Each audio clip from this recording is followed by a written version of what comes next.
Valentine's day gift വാങ്ങിയില്ലേ? എന്നാ വാങ്ങാൻ വരട്ടെ. ഞാനൊരു കിടിലൻ സാധനം ഉണ്ടാക്കുന്നത് കാണിച്ചു തരാം. ഇതിനാകെ വേണ്ടത് എന്താ? കുറച്ച് കളർ പേപ്പർ മാത്രം. കഴിഞ്ഞ വട്ടം വാലന്റൈൻസ് ഡേ സ്പെഷ്യൽ കാർഡ് ചീറ്റിപ്പോയപ്പോഴേ ഞാൻ കരുതിയതാ ഇതുപോലെ എന്തെങ്കിലും നല്ലൊരു സാധനം ഉണ്ടാക്കി നിങ്ങളെ കാണിക്കണമെന്ന്. അപ്പൊ നമുക്ക് ഞാൻ ആദ്യം കാണിച്ചില്ലേ ആ ഒരു ഫ്ലവർ പോട്ട് ഉണ്ടാക്കിയാലോ?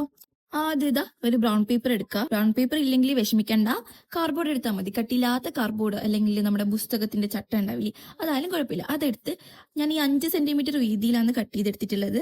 അത് ഇങ്ങനെ റൗണ്ട് ചെയ്ത് വീഡിയോയിൽ കാണുന്നത് പോലെ ഒട്ടിച്ചു കൊടുക്കുക.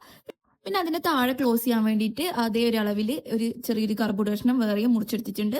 അത് എല്ലാം ഒട്ടിച്ച് വെച്ചതിന് ശേഷം നമുക്ക് ഫ്ലവറിലേക്ക് അടക്കാം. ഫ്ലവർ ഉണ്ടാക്കുന്ന സമയത്ത് ശ്രദ്ധിക്കേണ്ട കാര്യം എന്താ വെച്ചാൽ, ഞാൻ എടുത്തിരിക്കുന്ന ആ പേപ്പർ, കളർ പേപ്പേഴ്സ് നീളവും വീതിയും 5 സെന്റിമീറ്റർ എന്നുള്ള രീതിയിലാണ് എടുത്തിട്ടുള്ളത്.